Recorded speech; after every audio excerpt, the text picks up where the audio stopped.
Commander Jake Morrison pressed his face against the cold metal of the observation window.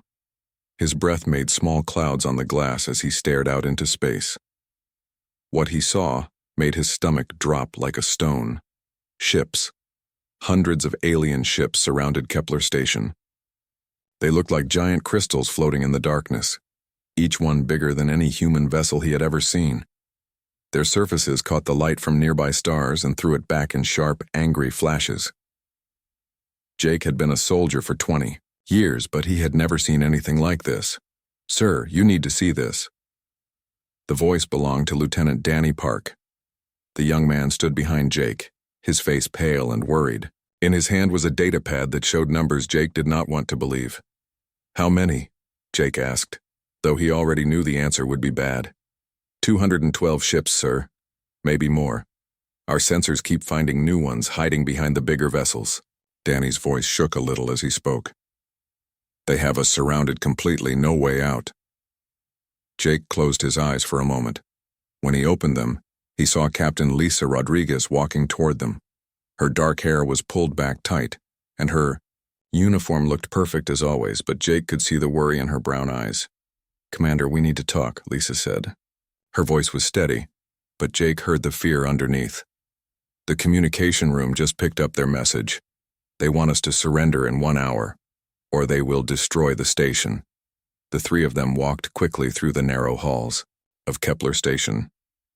Other crew members moved past them, some running to their battle stations, others helping to move supplies.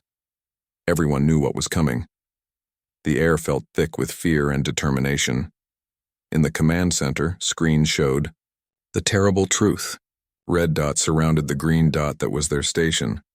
Each red dot was an enemy ship, and there were so many that they looked like a cloud of angry insects. "What do we have to fight with?" Jake asked, though he knew it was not good news. 12 ships, Lisa answered. The heavy cruiser Defiance, 3 destroyers, 6 fighters, and 2 supply vessels that were not built for combat. She pointed to the screen where tiny blue dots showed their small fleet, against 200 alien warships. Jake rubbed his forehead. The math was simple and terrible. They were outnumbered more than 15 to 1. Even if every human ship was perfect and every shot hit its target, they could not win this fight. "Sir," Danny said quietly, "I sent the distress call to Earth like you ordered. But at this distance, any help would take at least 3 weeks to reach us, maybe more." 3 weeks. Jake almost laughed, but there was nothing funny about their situation. They would be lucky to survive 3 hours once the fighting started. "Have we learned anything about these aliens?" Jake asked. Lisa pulled up another screen. It showed one of the crystal ships up close. The image had been taken by their long-range cameras. They call themselves the Zephyrian Empire. Our computers translated some of their communications. Their leader is someone called War Prime Thexalar. "What do they want?" "Everything," Lisa said simply. "They want our station, our space, and eventually Earth itself. This is not just an attack on us. This is the beginning of an invasion." Jake felt anger rise in his chest. These aliens thought they could just take what belonged to humans. They thought Kepler Station would be easy to capture because it was far from Earth and had only a small defense force. "They made one mistake," Jake said, looking around the command center at his crew. "They think we will give up easily." Lisa smiled for the first time that day. "What are your orders, Commander?" Jake walked to the center of the room where everyone could see him. The men and women around him were scared, but they were also ready to fight. Some were barely old enough to vote. Others had gray hair and decades of experience. All of them looked at him with trust and determination. "We are not surrendering," Jake announced. His voice carried clearly through the room. "I know the odds are bad. I know we probably cannot win this fight. But we are going to make these aliens pay for every inch of space they take from us." A cheer went up from the crew.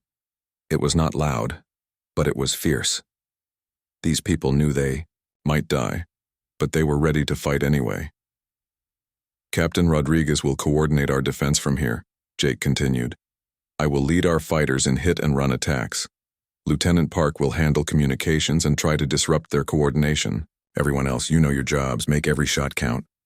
As if responding to his words, alarms began to sound throughout the station. The hour was almost up, and the alien ships were moving closer. "Sir," the sensor operator called out, "the enemy fleet is changing formation. It looks like they are preparing to attack." Jake looked out through the command center's main window. The crystal ships were moving like pieces on a chessboard, surrounding Kepler Station completely. Soon there would be nowhere to run and nowhere to hide. But humans had never been good at giving up. Jake smiled grimly as he headed for his fighter. The Zephyrians were about to learn why Earth had survived every challenge it had ever faced. The battle for Kepler Station was about to begin. 3 days had passed since the fighting began. Commander Jake Morrison sat in his damaged fighter, watching smoke drift from the engines of another destroyed human ship. The Courageous had been a good destroyer, and now it was nothing but twisted, metal and fire floating in space. "That makes 6 ships lost," Captain Lisa Rodriguez said through the radio. Her voice sounded tired, but she had not given up. "We have 6 ships left to hold them off." Jake wiped blood from a cut on his forehead. His fighter had taken hits during the last attack, and the cockpit smelled like burning electronics. Around him, the other surviving pilots were just as beaten up. They had been fighting for 3 days straight with almost no rest. "How are the station shields holding up?" Jake asked. "Not good," Lisa replied. "We are down to 30% power, maybe less. The next big attack might break through completely." On Kepler Station, Medical Officer Susan Blake worked without stopping in the medical bay. Every bed was full of injured defenders. Some had broken bones from ship crashes. Others had burns from electrical fires. All of them wanted to get back to the fight as soon as possible. "Doctor, we need more beds," said a young nurse named Carol. Her uniform was covered in blood, but she kept working anyway. "Put the less injured ones in the hallways," Susan said, checking on a pilot with a broken arm. "We will make room somehow." The whole station shook as another alien energy beam hit their shields. The lights flickered, and everyone held their breath until the power came back on. In the command center, Lieutenant Colonel Ryan Hayes was studying the enemy communications they had managed to intercept. He was the station's tactical officer, and what he was reading made him feel sick. "Captain Rodriguez," Ryan called out. "You need to hear this." Lisa walked over to his station, stepping carefully around damaged equipment. The command center had taken several hits, and sparks still fell from broken ceiling panels. "What did you find?" she asked. Ryan pointed to his screen, which showed translated alien text. "This attack on us is just the beginning. The Zephyrians are planning to use our station as a forward base. From here they want to attack the core human worlds." Lisa read the information carefully. Her face grew pale as she understood what it meant. If Kepler Station fell, the aliens would have a perfect launching point for attacks on colonies with millions of people. "Earth?" she asked. "Earth is their final target," Ryan confirmed. "They think once they control our homeworld, the rest of humanity will surrender." Lisa felt anger burning in her chest. These aliens did not just want to conquer them, they wanted to destroy everything humans had built among the stars. Meanwhile, in the engineering section, Sam Turner was working on something that might help them survive. He was the station's chief engineer, and he had an idea that was either brilliant or completely crazy. "Hand me that plasma cutter," Sam said to his assistant, Pete. They were surrounded by mining equipment and explosive charges used for asteroid work. "Sam, are you sure about this?" Pete asked. "These mining charges were not built to be weapons." "Everything can be a weapon if you are creative enough," Sam replied. He was modifying the charges to work like torpedoes. They would not be as powerful as real military weapons, but they might surprise the aliens. In the communication room, Amy Carter was trying something that could get her killed. She was attempting to hack into the Zephyrian coordination system. If she could disrupt their communications, it might give the human defenders a small advantage. "Come on," Amy whispered to herself as she worked at her computer. Lines of alien code scrolled across her screen. She had been working on this for hours, and her eyes hurt from staring at the strange symbols. Suddenly, her screen flashed green. She had broken into their system. "Captain Rodriguez," Amy called over the radio. "I am in their communication network." I can cause some confusion, but not for long. Do it, Lisa ordered. Any advantage we can get. Amy began sending false orders to the alien ships. She made some of them think they were supposed to attack different targets. Others received orders to change positions. For a few precious minutes, the alien formation became confused and disorganized. Jake saw the confusion and acted quickly. All fighters, attack now while they are mixed up. The remaining human ships charged into the alien formation. Jake's fighter screamed through space, firing at every crystal ship he could target. For a moment, it felt like they might actually hurt the enemy, but the aliens adapted quickly. War Prime Thexaler was not stupid, and he realized what was happening. He sent new orders through a different communication channel, one that Amy had not found yet. Their formation is tightening up again, Ryan reported from the command center. The confusion is ending. The human attack had damaged several alien ships, but it was not enough. The Zephyrians still had over 150 vessels, while the humans were down to 6 ships and a damaged station. As the third day of fighting ended, Jake returned to Kepler Station. His fighter was barely holding together, and 2 of his fellow pilots had not made it back. The situation was getting worse with each passing hour. In the command center, Lisa looked at the tactical display. The red dot still surrounded them completely, but she noticed something that gave her a small amount of hope. The aliens had lost ships too. Not many, but enough to show they could be hurt. "We have made them angry," she said to Jake when he arrived. "They expected this to be easy." Jake nodded. "Good. Let them learn that humans do not give up without a fight." Outside the station, War Prime Thexalar was indeed frustrated. His intelligence had told him that humans were weak and would surrender quickly. Instead, these defenders fought like wild animals, using clever tactics and refusing to accept defeat. Tomorrow would bring the final assault. The aliens had enough ships to overwhelm any defense, but they had learned something important about their enemy. Humans were far more dangerous than anyone had expected. The battle was far from over. The 5th day of the battle began with bad news. Commander Jake Morrison watched from his fighter as the station's main shield generator exploded in a shower of sparks and metal. The blast lit up space like a deadly firework. "Shields are down to 15%, Captain Lisa Rodriguez reported over the radio. Her voice was calm, but Jake could hear the exhaustion underneath. "The next attack will probably break through completely." Jake looked around at what was left of their defense fleet. Only 3 ships remained operational. His own fighter was held together with emergency patches and hope. The other 2 were in equally bad shape. "All fighters return to base," Lisa ordered. "We need to prepare for evacuation." Jake did not want to retreat, but he knew Lisa was right. They had fought as hard as they could, but the math was simple. 3 damaged ships could not stop 200 alien vessels. On Kepler Station, people were running everywhere. Some were loading the last of the evacuation pods. Others were destroying important equipment so the aliens could not use it. Everyone knew this was probably their last day. In the medical bay, Dr. Susan Blake was helping wounded soldiers into evacuation pods. Many of them did not want to leave. They wanted to keep fighting until the very end. "Doctor, I can still shoot," said a pilot with a bandaged head. "Let me stay and help defend the station." "You can barely stand up," Susan replied gently. "Get in the pod. That is an order." The pilot finally agreed, but Susan could see the shame in his eyes. Nobody wanted to run away while their friends stayed behind to fight. In the command center, Lieutenant Colonel Ryan Hayes was preparing to send their final message to Earth. It would tell the homeworld about the Zephyrian invasion plans and warn them to prepare for war. "Captain, the message is ready," Ryan said to Lisa. "Should I send it now?" Lisa nodded. "Send it. Even if we cannot stop them here, maybe Earth can prepare a defense." As Ryan began transmitting the message, something strange happened. Amy Carter, who was still working at the communication station, suddenly sat up straight. Her eyes were wide with confusion.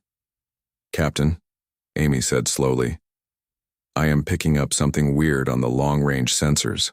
"What kind of weird?" Lisa asked, walking over to Amy's station. Jump signatures, Amy replied. Lots of them, coming from the edge of the system. Lisa looked at the sensor display. At first she thought Amy was making a mistake. The readings showed dozens of ships appearing out of hyperspace jumps, but that was impossible. Earth could not have sent help so quickly. Are you sure these readings are correct? Lisa asked. Amy checked her equipment twice. The sensors are working fine, Captain. I count 47 ships so far, and more are still appearing.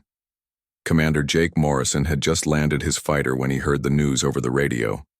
He ran to the command center as fast as he could, not believing what he was hearing. Show me, Jake said when he arrived. Amy pointed to her screen. The display showed ship after ship materializing at the edge of their solar system. The computer was trying to identify them, but the database was having trouble keeping up. Human ships, Amy announced. All of them are human ships. Lisa stared at the display in amazement. The computer was now showing names and classifications. Heavy cruisers, battleships, destroyers, and even aircraft carriers. Ships that should have been scattered across dozens of star systems were all arriving together. This has to be a mistake, Ryan said. Earth does not have this many ships in one place. They are spread out across all the colonies. But the sensors did not lie. Ship after ship continued to appear. The USS Vengeance, a massive battleship that Lisa had only heard about in stories. The USS Phoenix, an aircraft carrier that was supposed to be protecting the Mars colonies. The USS Retribution, an experimental ship that most people thought was just a rumor. Jake felt his heart beating faster. How many ships total? Amy worked at her computer for several minutes, counting and recounting. 68 ships so far, sir, and they are all moving toward us in battle formation. On the alien flagship, War Prime Thexalar was receiving reports from his scouts. At first, he dismissed the news as sensor errors. The idea that Earth could assemble such a large fleet so quickly was ridiculous. Check the sensors again, he ordered his officers. Humans do not have the ability to move so many ships at once. But his officers confirmed the readings. A massive human fleet was approaching their position, and it was bigger than anything in the Zephyrian intelligence reports. How many ships? Thexalar demanded. At least 60, War Prime. Maybe more. Our sensors are having difficulty getting exact counts because they are still arriving. Thexalar felt something he had not experienced in many years. Doubt. His intelligence had told him that humans were weak and poorly organized. Their military was supposed to be scattered and unable to respond quickly to threats. But the evidence was right in front of him. Earth had somehow pulled ships from across their territory and assembled them into a single massive strike force.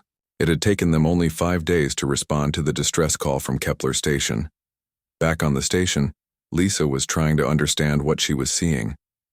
The approaching fleet represented more military power than she had ever seen in one place. Someone had made an incredible decision to strip defenses from across human space and concentrate everything into one devastating attack force. Captain, Amy said excitedly, I am receiving a message from the lead ship. Put it through, Lisa ordered. A new voice came over the radio. It was strong and confident, with the authority of someone used to commanding large fleets. Kepler Station, this is Admiral Kate Sullivan aboard the USS Vengeance. We received your distress call. Hold your position. The cavalry has arrived. Jake laughed out loud for the first time in days. The cavalry. It was an old expression from Earth's history, when soldiers on horseback would charge in to save the day. How do we respond? Amy asked. Lisa smiled, feeling hope return to her heart. Tell the Admiral that Kepler Station is still here, still fighting and ready to join the party. As the human fleet moved closer, the Zephyrians began to realize they had made a terrible mistake. They had expected to fight a small isolated group of defenders. Instead, they were about to face the full fury of Earth's military might. War Prime Thexalar looked at his tactical display and saw his advantage disappearing. The humans no longer looked like easy prey. They looked like an enemy that could fight back. The real battle was about to begin. Admiral Kate Sullivan stood on the bridge of the USS Vengeance, her gray hair pulled back in a tight bun. Around her, Officers worked at their stations, preparing for the largest space battle in human history. Through the main window, she could see the other ships of her fleet spread out in perfect formation. Kate had made a decision that would either save humanity or destroy it. When the distress call from Kepler Station reached Earth, she had done something no admiral had ever done before. She had pulled ships from every corner of human space and brought them together into one massive fleet. "Admiral," said Lieutenant Commander Ben Cooper, her tactical officer. "All ships report ready for battle. We have 72 vessels in total." Kate nodded. Behind her fleet, Earth's colonies were now protected by only small patrol ships and orbital defenses. If this battle went wrong, the entire human race would be defenseless. But she had no choice. The message from Kepler Station made it clear that this was not just an attack on one outpost. This was the beginning of a war for humanity's survival. "Signal. All ships," Kate ordered. "We go in fast and hard. No warnings, no demands for surrender. We hit them with everything we have." On the experimental ship USS Retribution, Commander Nick Hawkins checked his weapon systems one last time. His ship was bigger than most battleships, and it carried weapons that had never been used in real combat. The scientist had told him the new systems would work, but nobody knew for sure.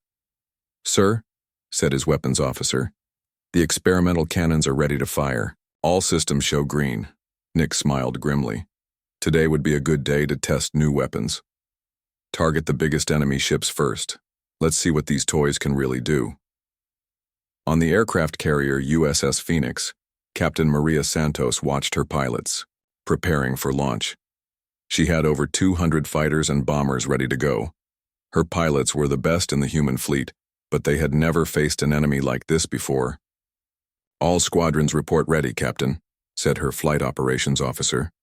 Maria looked at the tactical display showing the alien fleet. 200 crystal ships, each one the size of a human battleship. Her pilots would be flying into hell itself. "Launch. All fighters," she ordered. "Tell them to hit fast and get out. We are not trying to be heroes today. We are trying to win."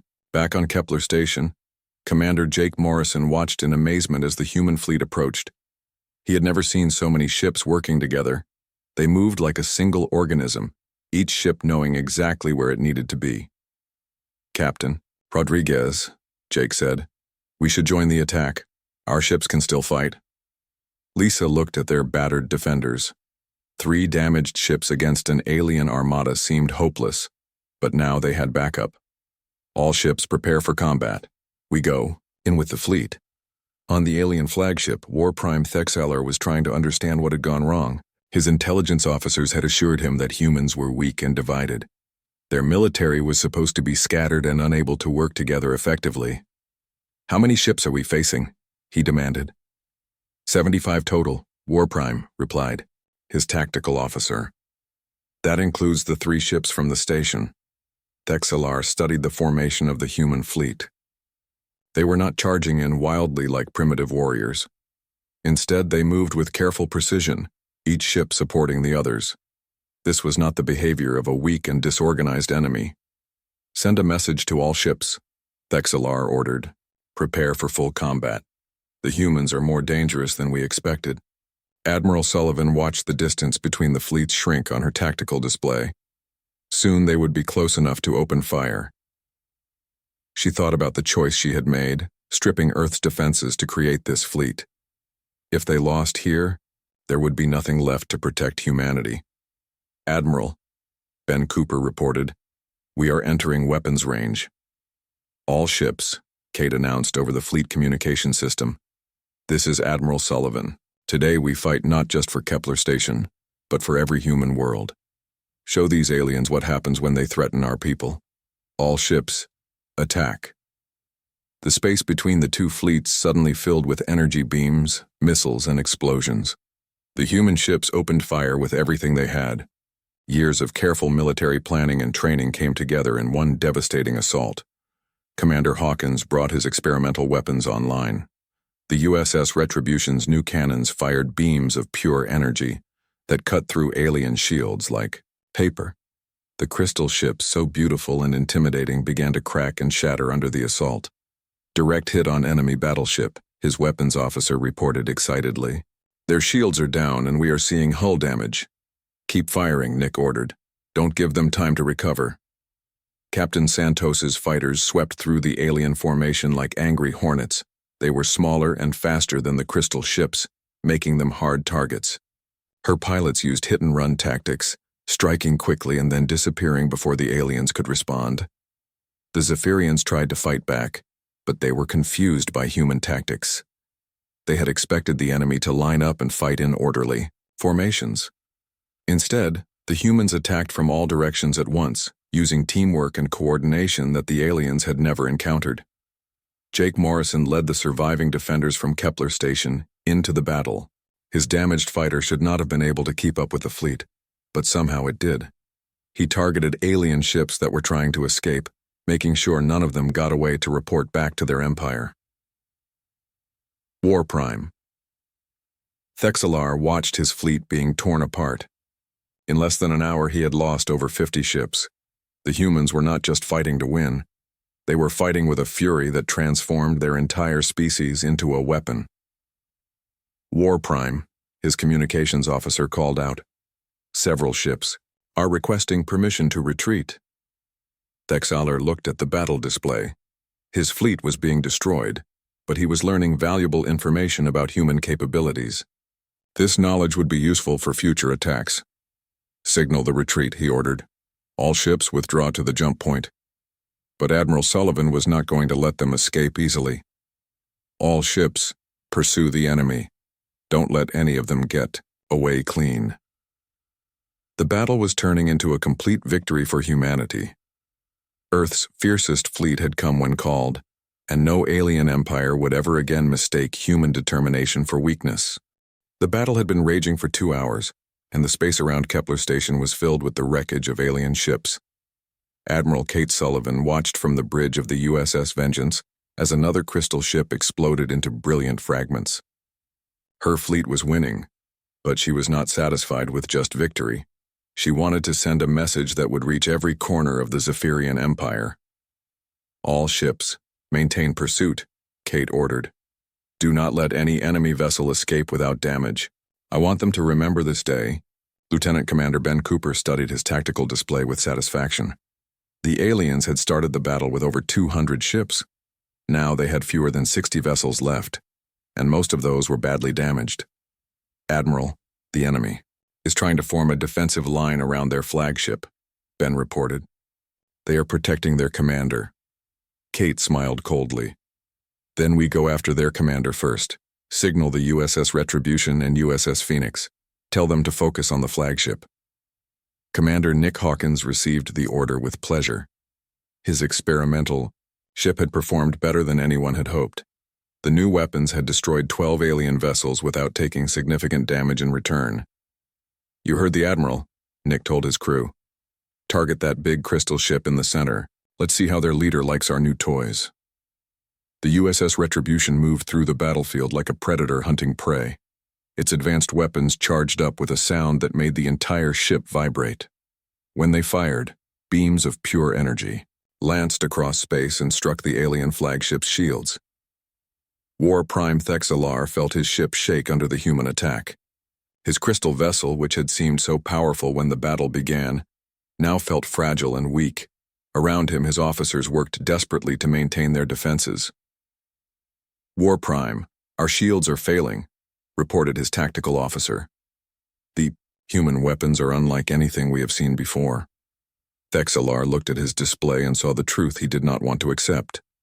His mighty fleet was being destroyed by an enemy he had thought was weak and primitive. The humans fought with a coordination and ferocity that his people had never encountered. Send a message to the homeworld, he ordered. Tell them everything we have learned about human capabilities. This information must reach the Empire. But Captain Maria Santos was not going to let that message get through. Her fighters from the USS Phoenix swarmed around the alien flagship, targeting its communication arrays and sensor equipment. Gold Squadron, hit their communication towers, Maria ordered over the radio. Silver Squadron, take out their sensors. Make sure they cannot call for help. Her pilots responded with skill and determination. They flew their fighters through the alien defensive fire as if it were a training exercise. One by one, the flagship's external systems were destroyed by precise attacks. Commander Jake Morrison, flying his patched-together fighter from Kepler Station, joined the assault on the flagship. His small ship had no business being in such a major battle, but he was not going to miss the chance to pay back the aliens for 5 days of terror. "This is for everyone we lost," Jake said as he fired his weapons at the alien command ship. His shots were small compared to the battleship cannons, but they added to the damage that was slowly destroying the enemy vessel. On Kepler Station, Captain Lisa Rodriguez and her surviving crew watched the battle through the observation windows. After 5 days of desperate defense, it was amazing to see the aliens being hunted instead of doing the hunting. "Look at them run," said Lieutenant Danny Park, pointing at the alien ships trying to escape toward the edge of the system. "They cannot get away fast enough." But Admiral Sullivan was not done with them yet. Her fleet pursued the retreating aliens with relentless determination. Human ships were faster and more maneuverable than the crystal vessels, and they caught up with enemy ships that thought they had escaped. Lieutenant Colonel Ryan Hayes, monitoring the communications from the station, heard something that made him smile. The alien ships were sending panic messages to each other. They had gone from confident invaders to terrified survivors in just a few hours. "Captain Rodriguez," Ryan called out, "you should hear this. The aliens are calling us demons and monsters. They say humans fight like nothing they have ever seen before." Lisa laughed. After 5 days of being outnumbered and outgunned, it felt good to be the ones causing fear instead of feeling it. The USS Retribution fired one final shot at the alien flagship. The beam cut through the remaining shields and struck the crystal hull directly. Cracks spread across the beautiful surface, like lightning, and then the entire ship began to break apart. War Prime Thexalar felt his flagship dying around him. Emergency lights flashed and the air filled with smoke and sparks. He had minutes before his ship was completely destroyed. "Abandon ship," he ordered his crew. "Get to the escape pods." As Thexalar reached his own escape pod, he took one last look at the battle through a porthole. The human fleet was everywhere, chasing down his ships and destroying them with weapons he had never imagined. His invasion force had become a disaster in just 2 hours. The escape pod launched just as the flagship exploded. Thexalar watched the pieces of his command ship scatter into space, along with his dreams of easy conquest. The humans had taught him a lesson he would never forget. Admiral Sullivan watched the alien flagship die and felt satisfaction deep in her heart. The message was sent. Anyone who threatened humanity would face the full power of Earth's military might. "All ships, cease pursuit," she ordered. "Let the survivors go home. I want them to tell their leaders what happened here today." The remaining Zephyrian ships, fewer than 30 out of the original 200, limped away toward the edge of the system. They would jump to hyperspace and carry news of their defeat back to their empire. Commander Jake Morrison landed his fighter on Kepler Station and climbed out with shaking legs. The battle was over and humanity had won a victory that would be remembered for generations. "We did it," he said to Captain Rodriguez when she met him in the hangar. "We actually did it." Lisa smiled and looked out at Admiral Sullivan's fleet. "No, Jake, we held the line. Earth's fiercest fleet did the rest." Admiral Sullivan set course for home, but not before sending a message to the Zephyrian Empire through the fleeing ships. The message was simple and clear. Humanity would defend itself with overwhelming force against any threat. The aliens had learned that humans were not easy prey. They were predators who protected their own with deadly efficiency. The war was far from over, but the first battle belonged to Earth,